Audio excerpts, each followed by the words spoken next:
बार प्यार से बोलेंगे ओम शांति। पुण्य भूमि भारत के निवासी और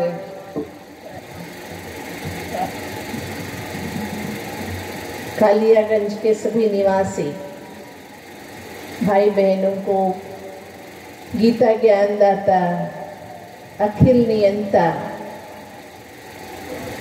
सर्वशक्तिमान परमात्मा की याद के साथ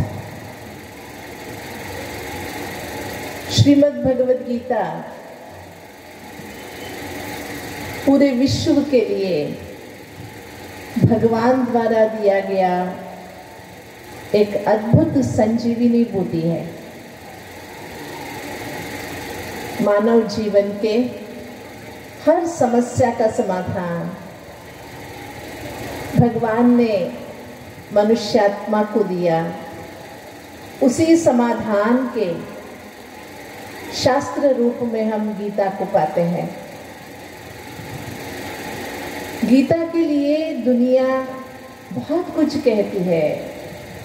हम सदियों से गीता सुनते आए हैं, गीता पाठ करते आए हैं, गीता जपते आए हैं।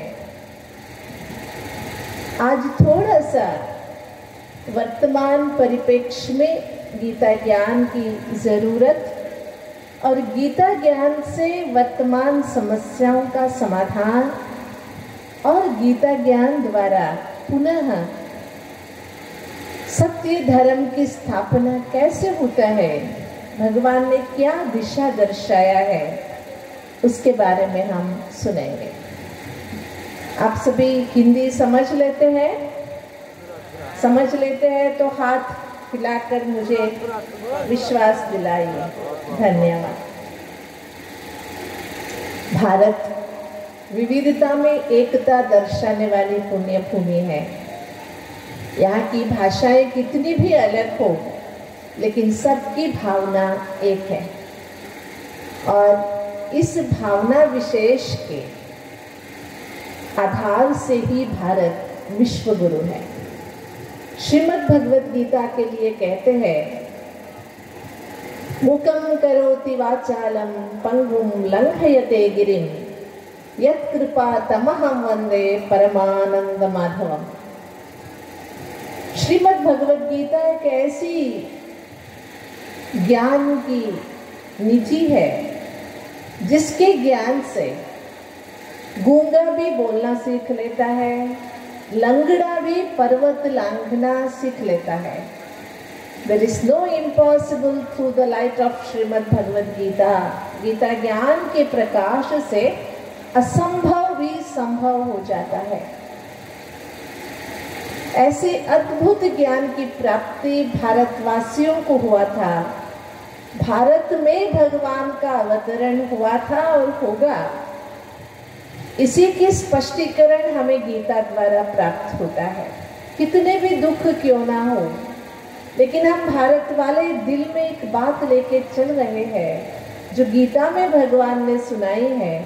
यदा यदा हि धर्मस्य ग्लानिर्भवति भारत अभ्युत्थानम् अधर्मस्य तदात्मानं सृजाम्यहम् परित्राणाय साधूनां विनाशाय च दुष्कृतां धर्म संस्थापनार्थाय संभवामि युगे युगे। भगवान आएगा, अधर्म के नाश करेगा और सत्य धर्म की स्थापना करेगा और दुष्टों का संहार करेगा, शिष्टों की परिपालना करेगा। इसे विश्वास के साथ हम आगे बढ़ रहे हैं। श्रीमद् भगवद गीता 700 श्लोकों से बनी हुई एक अद्भुत ज्ञान गाथा है। ये कोई कथा नहीं है, जीवन जीने की कला है। ये ऐसे नहीं है कि कई हम सोचते हैं श्रीमद् भगवद गीता का ज्ञान बुढ़ापे में मनुष्यात्मा को चाहिए। बूढ़ा होने के बाद कोई काम नहीं होता है तब गीता पाठ करे, गीता को पढ़े। लेकिन मैं आप सबसे पूछना चाहूंगी कि गीता ज्ञान सुनाया किसको था? शास्त्रों के अनुसार गीता ज्ञान सुनाया था तो भगवान के सामने कौन थे? बूढ़े भीष्म पितामह थे, द्रोणाचार्य थे, या युवावस्था में शक्तिशाली अर्जुन थे? कौन थे? अर्जुन था ना? अर्जुन बूढ़ा तो नहीं था। इसका मतलब क्या है कि गीता ज्ञान को समझने के लिए कोई आयु की सीमा नहीं है। गीता ज्ञान मनुष्यात्मा के जीवन में एक प्रकाश है, एक ताकत है। गीता ज्ञान मनुष्यात्माओं के मन के हर संवेदना को समाधान देने वाली एक अद्भुत औषधि है, दवा है। क्योंकि स्वयं वैद्यनाथ भगवान के द्वारा दी गई अद्भुत अमृत वाणी है श्रीमद् भगवत गीता का ज्ञान। श्रीमद् भगवत गीता के पहले अध्याय के पहले श्लोक से हम आज शुरू करेंगे, जो पूरे गीता ज्ञान की वास्तविकता को दर्शाता है। पहला श्लोक, एकमात्र श्लोक धृतराष्ट्र उवाच है। धर्मक्षेत्रे कुरुक्षेत्रे समवेता युत्सव मामका पांडवाश्चैव किम कुर्वत संजय। जो मेरा धर्म क्षेत्र था आज कुरुक्षेत्र है, इसमें मेरे और पांडव क्या कर रहे हैं, ऐसा एक प्रश्न है। लेकिन उसके शब्दार्थ में न जाते हुए इस श्लोक के पहले वाक्य को हम लेंगे, धर्म क्षेत्रे कुरुक्षेत्रे। 4 शब्द है, धर्म क्षेत्रे कुरुक्षेत्रे। ये चारों शब्दों को थोड़ा अदली बदली कर दीजिए। क्षेत्रे क्षेत्रे धर्मम कुरु, इसको उल्टा पलटा करेंगे तो दूसरा एक वाक्य निर्माण होता है, वो है क्षेत्रे क्षेत्रे धर्मम कुरु। जिस भी क्षेत्र में आप है उस क्षेत्र में धर्म से कर्म कीजिए। गीता का मूल सार संदेश यही है, जिस भी क्षेत्र में आप है उस क्षेत्र में धर्म से कर्म कीजिए। आप विद्यार्थी हैं, आप गृहिणी हैं, आप युवा हैं, आप व्यापारी हैं, आप उद्योगपति हैं, आप कौन भी है, हर एक क्षेत्र के लिए एक मर्यादा होती है। एक विद्यार्थी धर्म है, एक गृहस्थ धर्म है, एक पितृ धर्म है, एक मातृ धर्म है, एक पुत्र धर्म है। हर एक के लिए एक मर्यादा है। उस मर्यादा के अनुसार अगर जिएंगे तो जीवन स्वर्ग बन जाएगा। यही गीता का मूल सार है। इसी लक्ष्य को लेके हम आगे चलेंगे। धर्म क्या है? हिंदू धर्म, ईसाई धर्म, इस्लाम धर्म, क्या इस धर्म की बातें हो रही है गीता में? बिल्कुल नहीं। 5000 साल पहले जैसे कहा जाता है गीता ज्ञान सुनाया गया था, तो उस समय तो ये और धर्म थे नहीं, तो भगवान ने इन धर्मों की बात नहीं बताई है। धर्म का मतलब रिलीजन नहीं है। डोंट ट्रांसलेट धर्म इनटू रिलीजन, है ना। धर्म शब्द को रिलीजन से आप भाषांतरित मत कीजिए। धर्म का अर्थ है धारणा। धाराय इति धर्मः, धारयति इति धर्मः। मनुष्यात्मा की जो उच्च धारणा है उसे धर्म कहते हैं, जो आज खो गया। आज दुनिया में एक हाथी से दूसरे हाथी डरता नहीं है, एक शेर से दूसरा शेर डरता नहीं है, लेकिन एक आदमी दूसरे आदमी से डरे ना, ये हो नहीं सकता। इतना आदमी आदमी से डरने वाला डरावना एक माहौल जो हो गया है, इसका कारण मनुष्यात्मा धर्म से भटक गए हैं। तो ऐसी धर्म की पुनर्स्थापना करने के लिए स्वयं विधाता परमात्मा को इस धरा पर अवतरित होना पड़ा और सुनाना पड़ा। भगवान के मार्गदर्शन से ही सत्य धर्म की पुनर्स्थापना हो सकती है। तो चलिए, गीता का मूल उद्देश्य है हर मनुष्यात्मा के अंदर धर्म की पुनर्स्थापना करना। तो गीता ज्ञान क्यों सुनाया गया, आज हम इस विषय पर प्रकाश डालेंगे। गीता ज्ञान क्यों सुनाया गया?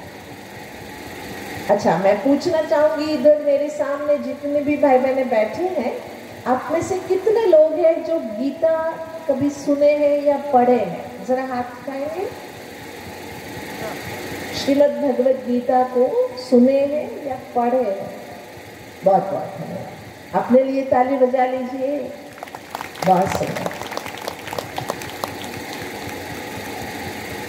श्रीमद् भगवद गीता का पहला अध्याय, जिसको अर्जुन का विषाद योग कहते हैं, आदि शंकराचार्य जी ने पहले अध्याय के बारे में कुछ नहीं लिखा। उनकी जो भी व्याख्यान है वो दूसरे अध्याय से शुरू होता है। शायद इसलिए क्योंकि वहां पर पहले अध्याय में भगवान वाच नहीं है। लेकिन हम आज पहले अध्याय से शुरुआत करेंगे, क्योंकि जब तक ये हमें स्पष्ट नहीं होता गीता क्यों सुनाई है, तब तक गीता ज्ञान भी स्पष्ट नहीं हो सकता। दुनिया में गीता सुनने वाले लाखों हैं, सुनाने वाले लाखों हैं, पढ़ने वाले आपको पता हो भारतवर्ष में 20 करोड़ लोग गीता सुनते हैं, पढ़ते हैं प्रतिदिन। पर आपको पता होगा कि गीता के ऊपर रशिया में एक कोर्ट केस हो गया था। रशिया सरकार ने, गवर्नमेंट ने गीता को बैन कर दिया था, ये कहकर कि गीता हिंसा का प्रचोदन करती है। इसलिए रशिया में गीता न पढ़ना है, न सुनना है, न बांटना है, न प्रचार करना है। कुछ साल पहले गीता को बैन कर दिया गया था। लेकिन भारतीय काउंसिल वालों ने इस मुद्दे पर कोर्ट में एक केस दाखिल करना चाहा, तब वहां के कोर्ट ने केस रजिस्टर किए बिना खारिज कर दिया, ये कहते हुए कि Gita is a way of life, Gita एक जीने का विधान है। इसलिए इसका क्वेश्चन कोर्ट में हो ही नहीं सकता है। गीता हिंसा प्रचोदन नहीं करती है, लेकिन जीने की कला सिखाती है। आप सबको मंजूर है कि गीता जीने की कला सिखाती है। तो उस जीने की कला में भगवान ने जो मनुष्यात्मा के अंतरात्मा के स्वधर्म को जागृत किया, जिसके द्वारा दुनिया में सत्य धर्म की स्थापना हुई, उन बातों को हम 2-3 दिनों में कुछ एक विचारों को सुनने की, समझने की कोशिश करेंगे। गीता बहुत बड़ी है, भगवान की गाई हुई है। पूरे गीता का तो 2-3 दिन में हम व्याख्यान या स्पष्टीकरण नहीं कर सकेंगे। लेकिन मैं आपसे एक निवेदन करना चाहूंगी। मैं कोई आपके सामने प्रवचन नहीं कर रही हूँ, लेकिन जो भगवान ने, गीता ज्ञान दाता ने मुझे सिखाया, और जिस गीता ज्ञान दाता के ज्ञान से मेरे जीवन में उजाला आया है, वो उजाला आपके जीवन में भी आए और उस गीता ज्ञान से आपका जीवन सुंदर हो जाए। इसी आशा के साथ जो भगवान से सीखी हुई चंद शब्दों को आपके सामने रखने का मैं छोटा सा प्रयास करूंगी। और आपको पता है जब गीता सुनाई गई थी तो कितने लोगों ने भगवान से गीता ज्ञान सुना था? पता है? कहते कुरुक्षेत्र में गीता सुनाई गई थी तो कितने लोगों ने गीता सुनी थी? एक था अर्जुन, दूसरा था संजय जिसने दिव्य दृष्टि द्वारा सुना था, तीसरा था धृतराष्ट्र जो संजय के द्वारा सुना था, चौथा हनुमान जी जो रथ के ऊपर झंडे में बैठे थे, और पांचवें थे भीष्म पितामह जो गीता सुनना चाहते थे लेकिन सुन नहीं पाए। आपको पता है महाभारत में एक बहुत सुंदर दृश्य आता है। वहां बीचों बीच गीता उपदेश हो रहा है, उधर पांडव सेना, इधर कौरव सेना खड़े हैं। तब दुर्योधन कहता है भीष्म पितामह एक बाण का अनुसंधान कर दीजिए, तीर छोड़ दीजिए, अर्जुन को मार दीजिए, खेल खत्म हो जाएगा। तब भीष्म पितामह कहते हैं अरे मूर्ख, तब से वो लोग बातें कर रहे हैं वहां कुछ, मैं सुनने की इच्छा रखता हूं, मैं प्रार्थना कर रहा हूं हवा के एक झोंका आए, एक शब्द तो मेरे कान में पड़े, मेरा जीवन धन्य हो जाए, लेकिन मुझे सुनाई कुछ नहीं दे रहा है, क्योंकि मैं अधर्म के पक्ष में खड़ा हूं ना, जिसके कारण मुझे सुनने में कुछ नहीं आ रहा। तो अब मैं आप सबसे पूछना चाहूंगी, आप सब कौन है? अर्जुन है, संजय है, धृतराष्ट्र है, हनुमान जी है, या भीष्म पितामह? आप सब अपने को क्या समझते हैं? अब तक कुछ भी हो, आज से क्या बनना चाहेंगे? धृतराष्ट्र मत बनिएगा। ज्ञान सुनने के बाद भी अपने को ही सही ठहराने वाले धृतराष्ट्र मत बनना। बनना क्या है हमें? अर्जुन बनना है। क्या बनना है? पक्का सभी अर्जुन बनेंगे? हाँ, 3 दिन हम इसी लक्ष्य के साथ गीता ज्ञान सुनेंगे कि हमें जीवन में जीतना है, विजय पाना है, हमें आगे बढ़ना है, अपने मन के दुविधाओं से बाहर निकलना। इसमें से एक लाइट ऑफ हो सकता है क्या?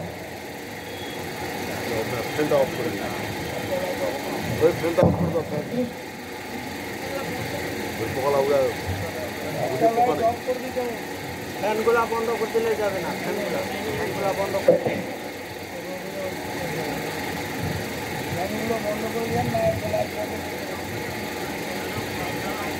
पहले अध्याय में सब युद्ध के लिए तैयार खड़े थे, लेकिन अर्जुन ने युद्ध करने से मना कर दिया। क्या कहते हुए मना किया पता है? न च श्रेयो न पश्यामि हत्वा स्वजनमाहवे न कांक्षे विजयम कृष्ण न च राज्यम सुखानि च। ये सब अपने हैं, अपने अपनों को मारने से श्रेय नहीं होगा। मुझे बताइए, अपने कौन है और पराये कौन है? अपने जात वाले अपने हैं, अपने बिरादरी वाले अपने हैं, अपने धर्म वाले अपने हैं, अपने शहर में रहने वाले अपने हैं, अपने गली मोहल्ले में रहने वाले अपने हैं, व्यापारी के लिए व्यापारी अपना, या विद्यार्थी के लिए विद्यार्थी अपना, पुरुष के लिए पुरुष अपना, स्त्री के लिए स्त्री अपने। किसको हम अपना कहें? आज के 21वीं सदी में भी सभी के सामने यही दुविधा है, जिसको आइडेंटिटी क्राइसिस कहते हैं। मैं कौन हूं जानते हो? घमंड में मनुष्य कहता है, लेकिन खुद को नहीं जानता। अर्जुन की भी यही दुविधा थी, सबको अपना मान रहा था, लेकिन अपना कौन है ये समझने के लिए मैं कौन हूँ ये तो जानना जरूरी है ना। जब मैं कौन हूँ जानेंगे तब तो मेरे कौन है ये मैं पहचान सकता हूँ। इसलिए ये अर्जुन की जो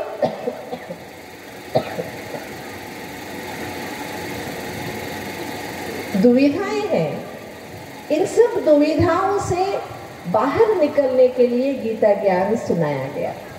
आपको पता है, अर्जुन ये कहता है युद्ध करने से ये होगा, वर्ण संकर हो जाएगा, पूर्वज गिर जाएंगे, दुनिया में अशांति फैल जाएगी, अधर्म हो जाएगा, स्त्रियां भटक जाएगी। ऐसी बहुत सारी दुविधाएं अर्जुन के सामने थी। और अर्जुन की बातें सुनकर भगवान कहते हैं तुम मूर्खों जैसी बातें क्यों कर रहे हो? और आपको पता हो, अर्जुन की इन सारी दुविधाओं के लिए भगवान ने 3 तरह के जवाब दिए। पहले आत्मज्ञान दिया, दूसरा परमात्मा ज्ञान दिया, तीसरा योग क्या है इसकी बातें समझाई। ठीक है, तो आज हम आप सभी एक बात अपने मन में रखते हुए आगे बढ़ेंगे। बहुत सुंदर गीता में एक श्लोक है, चतुर्विधा भजन्ते ये जनाः सुकृतिनोऽर्जुन आर्था अर्थार्थ जिज्ञासु ज्ञानी च भरतर्षभ। 4 तरह के लोग हैं जो भगवान को चाहते हैं। उसमें है एक आर्ता, एक है अर्थार्थी, एक है जिज्ञासु, एक है ज्ञानी। 4 तरह के लोग हैं। आर्ता माना आर्तनाद करने वाले, भगवान को बुलाने वाले, आर्ता। कष्ट आने पर भगवान को ही बुलाएंगे, कहेंगे बाजू के घर वाले को 4-4 गाड़ियां दे दी, मुझे साइकिल तक नहीं दी, मैं इतना पूजा पाठ करता हूँ फिर भी मेरी इच्छाएं पूर्ण नहीं होती है। ऐसे भगवान को उल्हाना भी देते हैं, बुलाते भी हैं। दूसरे हैं अर्थार्थी। कुछ हमारी मन्नत पूरी हो गई, बच्चे को अच्छी नौकरी मिल गई, बहू मिल गई, हाँ 2 नारियल चढ़ा देंगे भगवान को, अर्थार्थी। तीसरे हैं जिज्ञासु। जहाँ भी सत्संग लगता है वहाँ जाएंगे, ये क्या कहते, ये क्या कहते, ये क्या कहते, सुनेंगे, लेकिन बनेंगे या नहीं बनेंगे पता नहीं। और चौथे हैं ज्ञानी। सुनते भी हैं, समझते भी हैं और चलते भी हैं। अभी आप बता सकेंगे इन चारों में से आप कौन है? कौन है? आर्ता है, अर्थार्थी है, जिज्ञासु है या ज्ञानी है? ज्ञानी है पक्का? या यूं कहेंगे सवेरे आर्ता, दोपहर में अर्थार्थी, शाम को जिज्ञासु, रात को ज्ञानी? गीता कहती है नहीं ज्ञाने न सदृशम पवित्रम यह विद्यते तत्स्वयं योग संसिद्धः कालेन आत्मनि विन्दति। ज्ञान के समान पवित्र चीज दुनिया में और कोई नहीं। आदि शंकराचार्य जी भी एक जगह कहते हैं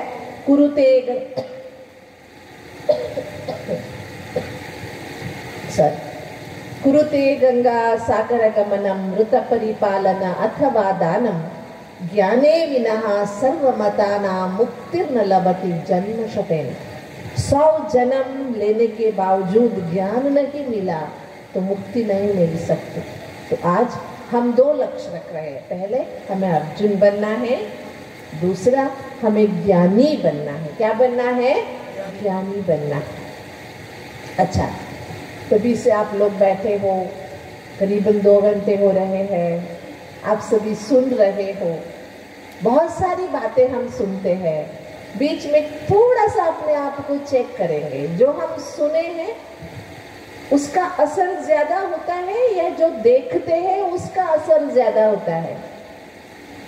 किस चीज का असर ज्यादा होता है? सुनी हुई बातों का या देखी हुई बातों का? एक छोटा सा प्रयोग करें।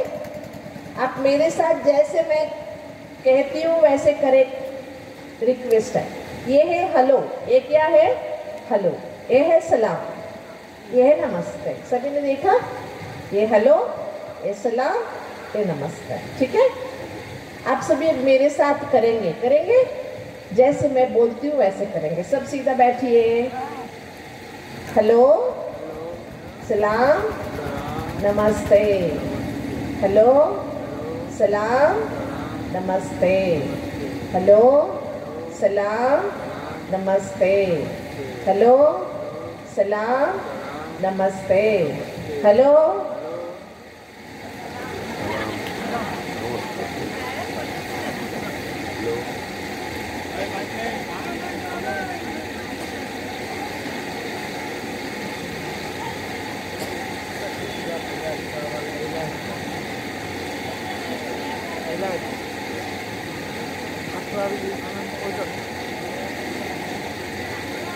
बड़ा दो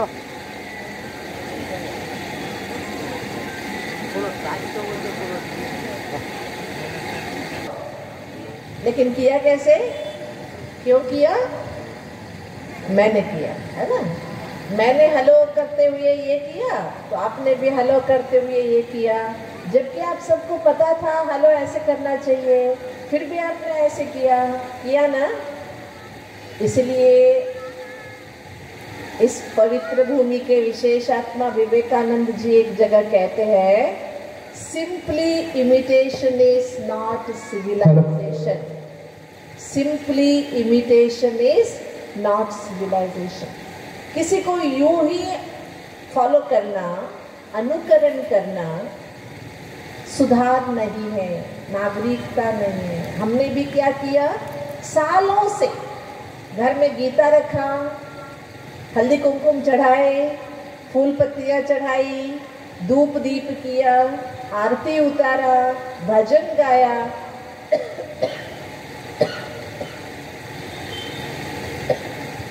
लेकिन गीता को जीवन में नहीं उतारा। मैं एक छोटी सी दृष्टांत सुनाती हूँ।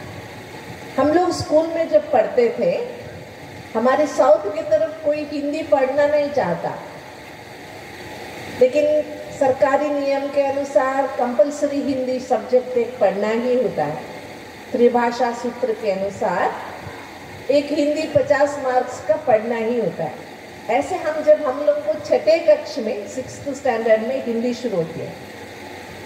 जब हम पढ़ रहे थे तो हमारे क्लास में एक हमारा क्लासमेट हुआ करता था भाई।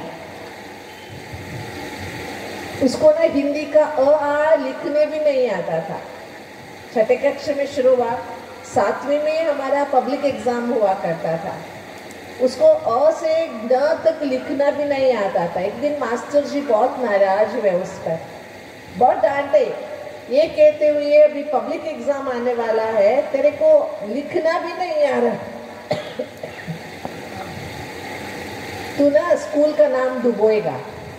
तू एक काम कर, तेरे को ना कितना समझाने पर भी अकल नहीं आ रहा है, तो ये हिंदी का जो पुस्तक है ना, इसे पानी में भिगो के रख ले, पीस के पी ले, शायद तब तेरे को अकल आ जाए। ऐसे जोर से डांटा मास्टर जी ने। दूसरे दिन हम स्कूल आए, मास्टर जी ने कहा ओपन योर बुक, बुक खोलो हिंदी का। उसके पास बुक ही नहीं था। मास्टर जी नाराज हुए, आज बुक तक नहीं लाया तू। तो उसने कहा अरे मास्टर जी क्या बात हुई, कल ही आपने कहा था बुक भिगो के रख लो, पीस के पी लो। सच में वो लड़का बुक भिगो के रख के पीस के पी लिया था। सच में हमारे क्लास में 7वीं कक्षा में हुआ था। बताइए, पुस्तक भिगो के रख के पीस के पीने से पुस्तक में जो लिखा है वो मस्तक में आता है क्या? आता है? नहीं आया।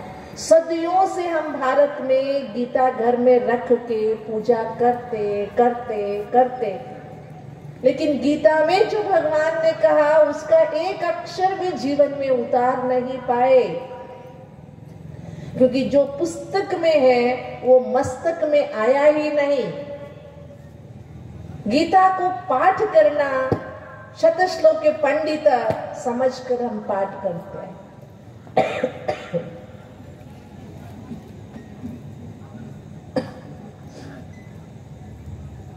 इसलिए मेरा आपसे नम्र निवेदन रहेगा, यहाँ जो हम सुनते हैं एक कथा समझ के नहीं सुनिएगा। एक कथा नहीं है, प्रवचन नहीं है, भगवान का ज्ञान है, जिसे थोड़ा ही सही हमें जीवन में उतारना है। थोड़ा ही सही। पूरा 700 श्लोक हम नहीं उतार सकते, मान सकते हैं, लेकिन कहीं से तो हम शुरुआत करें। जैसे अर्जुन के मन में बहुत सारी दुविधाएं थी, हमारे मन में है कि नहीं है? बताइए, दुविधाएं है कि नहीं है? करे ना करे, करे तो क्या होगा, नहीं करे तो क्या होगा, बहुत सारी बातें हैं, बहुत सारी बातें। उन सब दुविधाओं से, परेशानियों से, तनावों से बाहर निकलने का सही मार्ग जो स्वयं भगवान भाग्य विधाता इस धरा पर अवतरित होकर दे रहे हैं, उसकी थोड़ी सी भी हम पहचान ले लेंगे तो हमारा जीवन सार्थक हो जाएगा। इसी लक्ष्य के साथ भगवान ने मनुष्यात्मा को खुद से खुद को मिलाया। हम पूरे दिन में कपड़े से मिलते हैं, वस्तुओं से मिलते हैं, खाने से मिलते हैं, बच्चों से मिलते हैं, रिश्तेदारों से मिलते हैं, टीवी से मिलते हैं, मोबाइल से मिलते हैं, सबसे जुड़े रहते हैं, लेकिन खुद से जुड़ते ही नहीं है। कभी खुद से जुड़ते ही नहीं है। खुद के साथ खुद को बात करने का फुर्सत ही नहीं है हमारे पास। अर्जुन की बहुत सारी परेशानियों के बाद दूसरे अध्याय में भगवान ने अर्जुन को क्या दिया? पूरा आत्मज्ञान दिया। 100 से अधिक श्लोक है। इसलिए भगवान जो ज्ञान देता है, मैं आपसे एक निवेदन कर दूं, पूरा 700 श्लोक तो मैं नहीं सुना सकती, लेकिन उनमें से जो हमारे जीवन के लिए चाहिए उन श्लोकों के बारे में हम सुनेंगे 2-3 दिन में, ठीक है। जैसे देखिए, हम अक्षर ज्ञान सीखते हैं, ए से जेड तक ABCDFG सब सीखते हैं, लेकिन बोलते समय ए के बाद बी ही बोले ऐसे नहीं होता है। जिस शब्द को जैसे जोड़ना है वैसे जोड़ लेते हैं। वैसे भगवान की कही हुई बातों को हम जीवन में उतारेंगे, कैसे उतारेंगे, कहाँ क्या जरूरत है, उसके अनुसार हम सुनेंगे। तो पहली, हमारे हर एक के प्रॉब्लम क्या है, हमें खुद पे भरोसा नहीं है। क्या समस्या है? आज दुनिया में आप देख रहे हैं कि आत्मविश्वास की कमी है हर जगह। आप बड़े जो बुजुर्ग बैठे हैं, मुझे जरा बताइए, आपके बचपन में कभी आपने सुना था कि 2 मार्क्स कम आने के कारण बच्चे ने या लड़के ने, लड़कियों ने सुसाइड किया था? ऐसे समाचार सुने थे किसी ने? सुने थे? नहीं। मैं किस्सा सुनाती हूँ। मैं एक संयुक्त परिवार से हूँ। हमारे घर में हम 35 लोग रहते थे इकट्ठे। हम 15 बच्चे एक साथ स्कूल जाते थे। 1 साल की बात है कि हम सब पास हुए थे। हमारे चाचा का बेटा फेल हो गया था, 6ठी कक्षा में उसको फेल किया गया था, वो वीक था। हम इतने उदास आए थे कि 14 बच्चे पास थे, 1 बच्चा फेल था। तो हम दादाजी को क्या सुनाए कि हमारा भाई फेल है। तो दादाजी ने सामने से पूछा, क्या हुआ है, क्यों मुंह लटका के आए हो? तो हमने कहा, क्या कहे, ये ना फेल हो गया है। हमारे दादाजी ने क्या जवाब दिया पता है? कोई बात नहीं, इस साल पुस्तक खरीदना कम हो गया, इतना पैसा बच गया। उसके फेल होने पर दादाजी को कोई एतराज नहीं था, उन्होंने कोई फटकारा नहीं।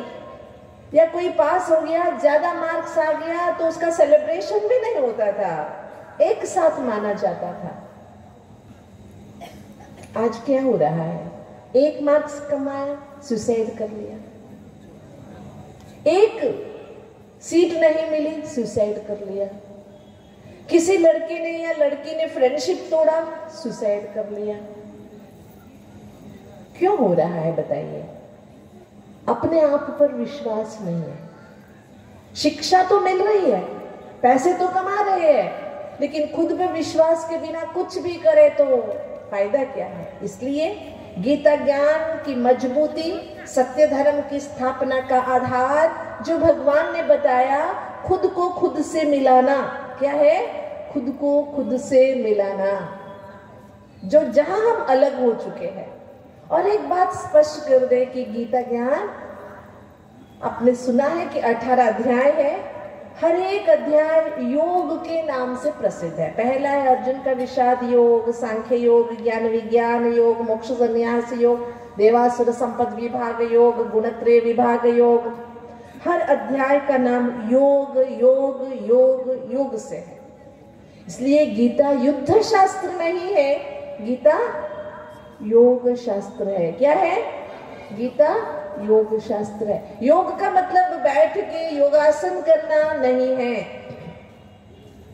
योग का मतलब ही गीता ही सुनाती है, बहुत सुंदर रीति से सुनाती है। आचार्य चाणक्य के अनुसार गीता 5 बातों को सिखाती है जो हर मनुष्य के लिए जरूरी है। पहले सत्यदर्शी, समदर्शी, दूरदर्शी, पारदर्शी और प्रियदर्शी बनाती है। गीता क्या बनाती है? सत्यदर्शी, समदर्शी, दूरदर्शी, पारदर्शी और प्रियदर्शी बनाती है। सत्य को समझने से समत्व भाव आता है।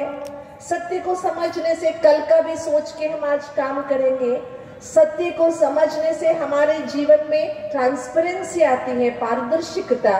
और सत्य को समझने से हम सभी से प्रेम पूर्वक व्यवहार कर सकते हैं। इन चीजों को समझने के लिए गीता ज्ञान को जानना और समझना बहुत जरूरी है। तो हम सबके मन के तनाव दूर करने का, दुविधाओं से बाहर आने का, आत्मविश्वास बढ़ाने का, सत्य धर्म की स्थापना करने का जो गीता का लक्ष्य है, जिस लक्ष्य को लेके हम आगे चल रहे हैं, उसका पहला भगवान के द्वारा दिया गया ज्ञान है कि खुद को जानो। क्या जानना है? खुद को जानना। आप सभी को पता है, पता नहीं आपकी बंगाल में क्या प्रथा है, किसी के मृत्यु पर दिया जलाते हैं ना, सिराने पर एक दिया जला के रखते हैं। 13 दिन तक वो दिया बुझना नहीं चाहिए, ऐसी एक मान्यता है। 13 दिन उस दिए को बिना बुझे रखना। मैंने अपने जीवन में पहली मृत्यु देखी थी दादाजी की, जब मैं 6ठी कक्षा में पढ़ रही थी। रात को दादाजी बहुत आराम से बैठे थे, हमें कहानी भी सुनाई थी। सवेरे सभी को 6 बजे उठाया गया कि दादाजी रहे नहीं। बाहर आके देते तो दादाजी को लेटाया हुआ था, बारिश हो रही थी, ठंडी थी, उसमें दादाजी को जमीन पर लेटा के रखे थे। हमने पूछा क्यों, तब कहा गया दादाजी नहीं रहे। हमको वंडर लगा, दादाजी तो सोए हुए हैं, नहीं क्यों रहे। हमने हिलाया, दादाजी उठे नहीं। दादाजी के सिराने पर एक दिया जलाया था, हमने पूछा सिराने पे दिया क्यों जलाया है। तब हमारी दादी जी जो ऐसे रोती बैठी थी, उन्होंने कहा कि अब तेरे दादाजी भगवान के पास जा रहे हैं, उनको रास्ता दिखे इसलिए दिया जलाया है। ठीक है, तब मुझे ना हंसी रुकी नहीं, मैं हंस पड़ी। मैंने कहा यहाँ का दिया वहां तक रोशनी नहीं दे रहा है, और जहां भगवान के पास दादाजी जा रहे हैं वहां कैसे इसकी रोशनी पहुंचेगी। उठपटांग बातें क्यों बता रहे हो। लेकिन कोई जवाब नहीं था। सभी ने मुझे डांटा कि छोटी मुंह बड़ी बातें क्या क्या बातें करती है, लेकिन किसी ने जवाब नहीं दिया। किसी के मृत्यु पर सिराने क्यों दिया जलाया जाता है। लेकिन गीता में बहुत सुंदर स्पष्टीकरण है, दिया क्यों जलाया जाता है। अर्जुन ने जब बातें बताई, मैं युद्ध नहीं करूंगा, नयोत्से गोविंदम, मैं युद्ध नहीं करूंगा, तब भगवान ने अर्जुन को जो मार्गदर्शना दी, शुरुआत ही की कि आत्मज्ञान को देने से। मैंने कहा ना, खुद को खुद से मिलाना, यहां से हम अलग हो गए हैं। यहाँ हमको खुद को खुद से मिलाना है, ये आज की जरूरत है। आज की युवा पीढ़ी, आज के बच्चे, आज के बुजुर्ग, आज के जवान, सभी को खुद से खुद को जोड़ने की जरूरत है। सब चीजों से हम जुड़ गए हैं, लेकिन खुद से अलग हो गए हैं, जो गीता ज्ञान हमें सुनाती है। और मैं आपको एक बात स्पष्ट करूं, गीता उपदेश मात्र नहीं है, Gita is a counselling method. What is counselling? परामर्श विधि। आप किसी के सामने अपने कष्ट बताते हो, उस कष्ट से बाहर निकलने के लिए जो रास्ता दिखाता है। आजकल काउंसलिंग एक बहुत आम बात हो गई है। बहुत सारी बीमारियों का सहज समाधान काउंसलिंग के द्वारा होता है। तो दुनिया में सबसे बेस्ट काउंसलर भगवान है, जो हर एक मनुष्यात्मा के मन की दुविधाओं से बाहर निकलने का सहज रास्ता बताते हैं। देखिए, अर्जुन की करीब 16 प्रश्न है पहले अध्याय में। उन प्रश्नों का जवाब गीता में कहाँ भी नहीं है, लेकिन अंतिम अध्याय में 18वें अध्याय में अर्जुन कहते हैं, नष्ट मोह स्मृतिर्लब्ध तत्प्रसादान् मयाच्युत स्थितोऽस्मि गत संदेह करिष्ये वचनं तव। आपकी बातें सुनकर मेरा मोह नष्ट हो गया, संदेह सारे मिट गए, जिंदगी भर आपकी बातों का अनुसरण करूंगा। ये चमत्कार कैसे हो गया, जबकि भगवान ने कोई मोह नष्ट होने की सीधी बातें बताई नहीं। लेकिन ज्ञान, भगवान के द्वारा दी गई गीता ज्ञान ऐसी अद्भुत संजीवनी है, जो मन की परेशानियों से बाहर निकलने का सहज रास्ता दिखाता है। तो भगवान ने अर्जुन, और मुझे बचपन से एक प्रश्न खलता था मन में कि एक अर्जुन के लिए इतना ऊंचा ज्ञान सुनाया गया क्या? नहीं, अर्जुन मानव मात्र के प्रतिनिधि के रूप में बैठे हैं वहां पर। अर्जुन अकेला नहीं, अर्जुन को एक प्रतिनिधि के रूप में बिठाया गया है, और हर मनुष्यात्मा के मन की दुविधाओं को, परेशानियों को मिटाने का रास्ता अर्जुन को बिठाकर व्यास जी ने सिखाया है। लेकिन वो हर एक मनुष्य के लिए आज की जरूरत है ना। आज दुनिया में सब कुछ मिल रहा है, लेकिन आत्मविश्वास कोई दुकानों में बिकता नहीं है, जो मिल नहीं रहा है। सरकार शिक्षाएं तो प्रदान कर रही है, लेकिन जीने की विधि कौन सिखाएगा? कमाने की विधि सिखा रहे हैं सभी, लेकिन जीने की विधि तो भगवान ही सिखा सकता है, जो जीवन का दाता है। तो जीवन का दाता जो भगवान है, वो गीता ज्ञान के माध्यम से पहली दुविधा जो मिटाया, अपने और परायों को समझने के लिए स्व का परिचय जो दिया, वो स्व का परिचय, इदं शरीरं कौन्तेय क्षेत्रमित्यभिधीयते एतद्यो वेत्ति तं प्राहुः क्षेत्रज्ञ इति तद्विदः। ये शरीर एक क्षेत्र है, जमीन है, तुम इस जमीन के मालिक हो, क्षेत्रज्ञ हो। पहले शुरू होता है यहाँ से। हर एक मनुष्य शरीर एक क्षेत्र है, जमीन है।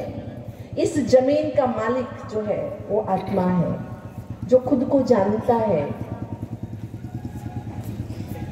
वो आत्मा कैसी है? यथा प्रकाशयत्येकः कृत्स्नं लोकमिमं रविः क्षेत्रं क्षेत्री तथा कृत्स्नं प्रकाशयति भारत।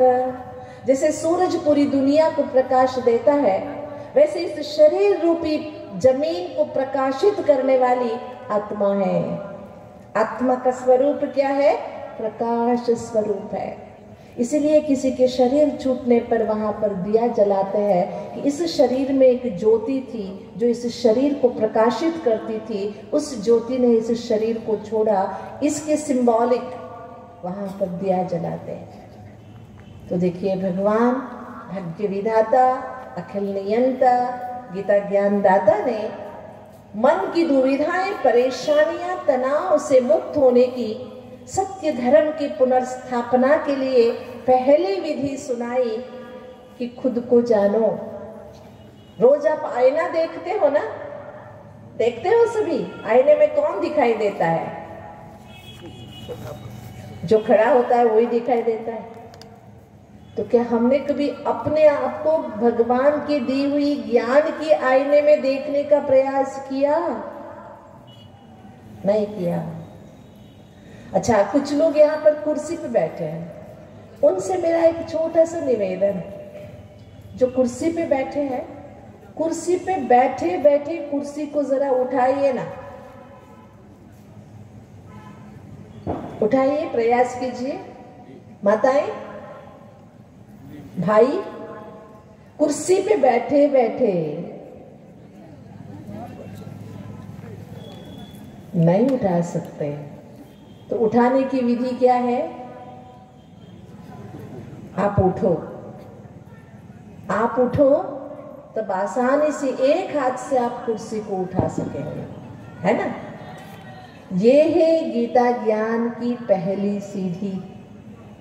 ये शरीर माध्यमम खलु धर्म साधनम। शरीर एक माध्यम है धर्म साधना करने की, लेकिन शरीर को ही गलती से हमने मैं समझ लिया। मैं आपको एक बहुत खूबसूरत बात बताना चाहूंगी। गीता तो मैं बचपन से पढ़ती थी, जानती भी थी, लेकिन गीता ज्ञान को मैंने समझा ब्रह्मा कुमारी संस्था में आने के बाद। वो कैसे? हमारी संस्था के मुखिया थे चीफ दादी जानकी जी, नाम सुना होगा आपने, जिन्होंने 104 साल की उम्र में शरीर छोड़ा, 2 साल हुए। दादी जी की एक बहुत सुंदर निदर्शन एग्जाम्पल मैं आपको बताना चाहूंगी। माउंट आबू हमारी संस्था की मुख्यालय है, वहां पर एक प्रोग्राम हो रहा था, संस्था के 75 साल की सेलिब्रेशन था, अमृत महोत्सव कहते हैं ना। संस्था का 75 साल पूरा हुआ था, तो बहुत बड़ा कार्यक्रम हो रहा था। शायद तब दादी जी का 97 जितना उम्र था। पूरी दुनिया भर की मीडिया आई हुई थी। एक बीबीसी वाले ने दादी जी से एक प्रश्न पूछा, दादी जी आपका उम्र 90 से ऊपर है, आपकी संस्था 75 साल की है, दोनों बुजुर्ग है, तो अपने बुढ़ापे का अनुभव सुनाइए। प्रश्न था, अपने बुढ़ापे का अनुभव सुनाइए। ये प्रश्न सुनते ही दादी ने पूछा, किसने कहा मैं बूढ़ी हूं? जबकि दादी का उम्र 97 के करीब था। दादी ने रिएक्ट किया, किसने कहा मैं बूढ़ी हूं? सामने वाला हैरान रह गया। कहा आपकी बहनों ने कहा है कि आपका उम्र इतना है। हाँ, मेरा उम्र बड़ा है, लेकिन मैं बूढ़ी नहीं हूं। आप ना ध्यान से सुनिएगा कि मेरा उम्र ज्यादा है, लेकिन मैं बूढ़ी नहीं हूं। दादी जी ने बहुत सुंदर उदाहरण दिया। 100 साल पुराने मकान में कोई 25 साल का व्यक्ति वास करता है, तो मकान 100 साल पुराना होने के कारण 25 साल के व्यक्ति को बूढ़े कहते हो क्या? नहीं कहते हो ना। ऐसे मेरा मकान पुराना है, लेकिन मैं बूढ़ी नहीं हूं। क्या है? मेरा मकान पुराना है, लेकिन मैं बूढ़ी नहीं हूं। This is the knowledge of Gita. ये है गीता ज्ञान। आजकल हम क्या देखते हैं, 35 साल भी हुआ नहीं रहता है, कहते दीदी शादी हो गई, 2 बच्चे हो गए, बस ऐसे हो जाता है जीवन। जीवन में कोई ताकत नहीं है। शरीर का उम्र होना सहज है, लेकिन यहां से बूढ़ा होना असहज है। शरीर, जैसे गीता कहती है, जातस्य हि ध्रुवो मृत्यु ध्रुवम जन्म मृतस्य च तस्माद् अपरिहार्येऽर्थे न त्वं शोचितुमर्हसि।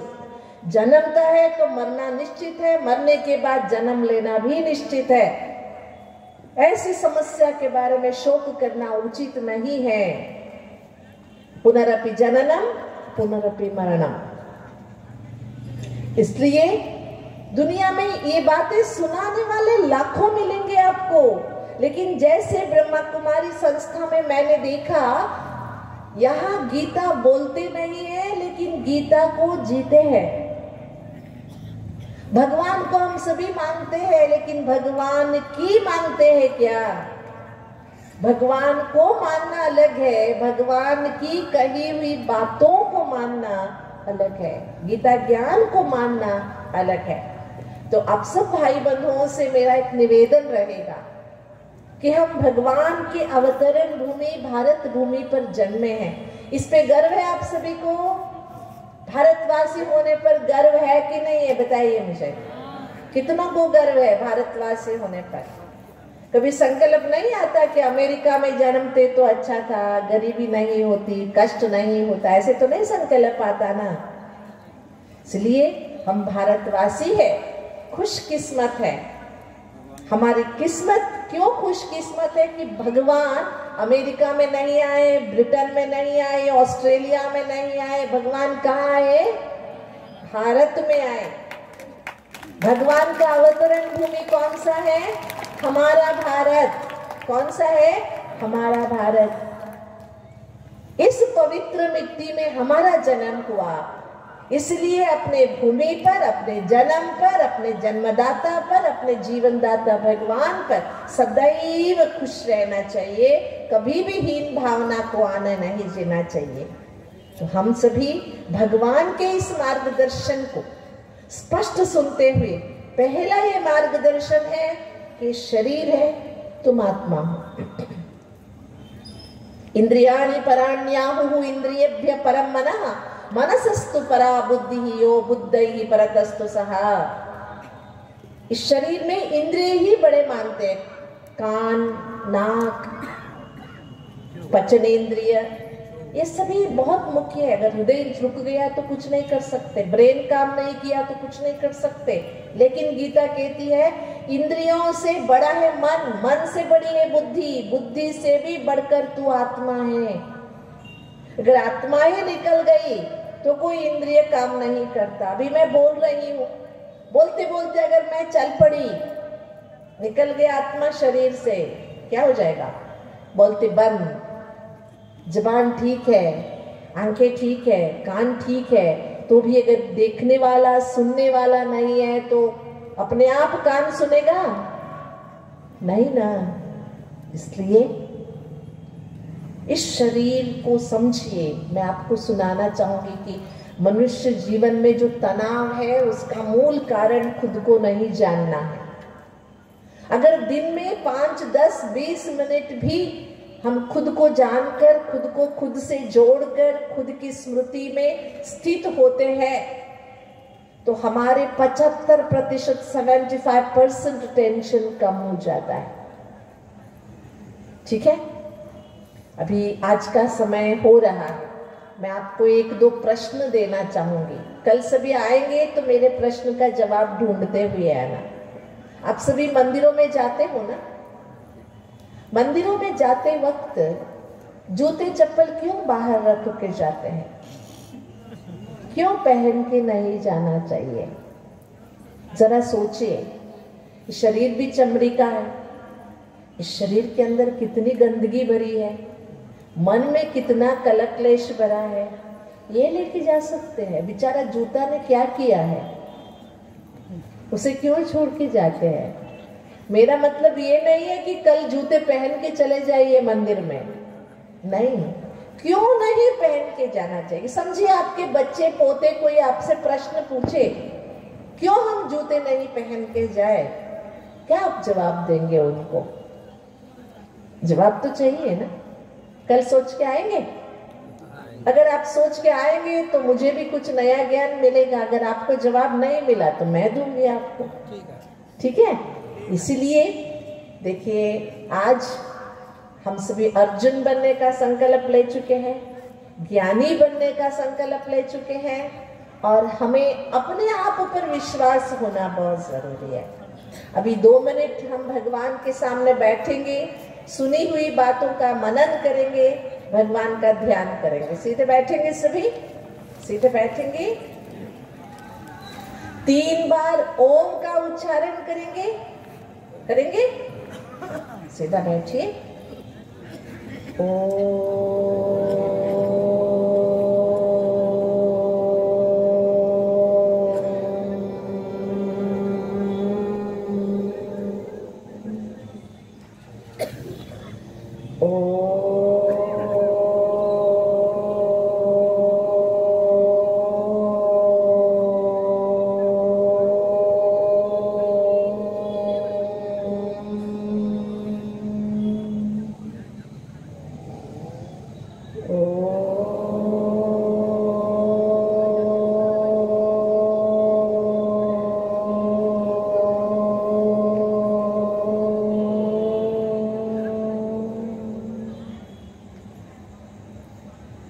अब हम अपने विचारों को भ्रुकुट के मध्य लाते हुए पहले जीवनदाता भगवान का धन्यवाद करेंगे, जिसके कारण हम इस दुनिया में हैं, और अपने आप को खुशकिस्मत समझते हुए आज हमने गीता ज्ञान के माध्यम से खुद को जाना। इस शरीर 5 तत्वों से बना हुआ है। इस 5 तत्वों से बने हुए पुतले के अंदर एक दिव्य चेतना है, जिसके बारे में गीता में भगवान ने बताया है। एक प्रकाश स्वरूप है, एक अविनाशी सत्ता है, जिसे आत्मा कहते हैं। शरीर को चलाने वाली, आंखों द्वारा देखने वाली, कानों द्वारा सुनने वाली, एक अमर चैतन्य स्वरूप आत्मा हूँ मैं। आज मैं अपने आप को देख रही हूँ गीता ज्ञान के आईने में। आत्मा के अंदर 3 शक्तियाँ हैं, मन, बुद्धि और संस्कार।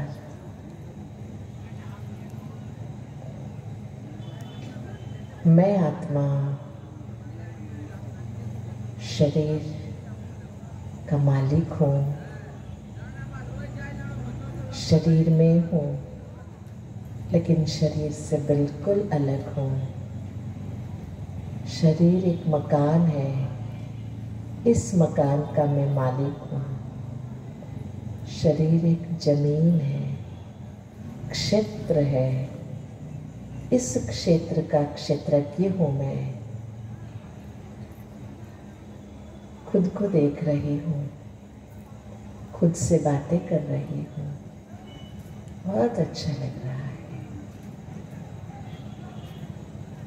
मेरे अंदर की सारी स्मृतियाँ जागृत हो रही है। मैं शांत स्वरूप हूँ। मेरे अंदर की शांति की, शीतलता की महसूसता कर रही हूँ। मैं कितने पुण्यात्मा हूँ। स्वयं भगवान ने मुझे अपना बनाया है। भगवान के द्वारा मैं सच्चा गीता ज्ञान सुन रही हूँ। खुद के भाग्य पर गर्व महसूस कर रही हूँ और अपने आप में एक संकल्प करती हूँ, मुझे हे अर्जुन बनना है, मुझे ज्ञानी बनना है, मुझे नष्टमोही बनना है। अवश्य बनूंगी।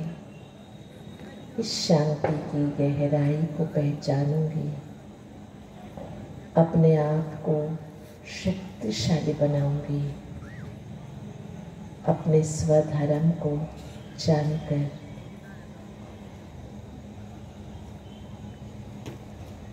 संतुष्ट बनने की इच्छा रखती हूँ।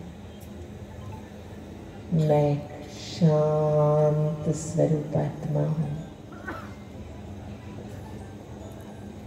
प्रकाश स्वरूपात्मा हूँ।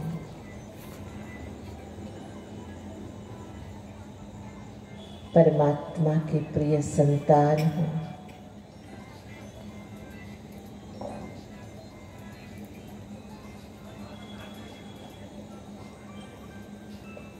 ओम शांति शांति शांति।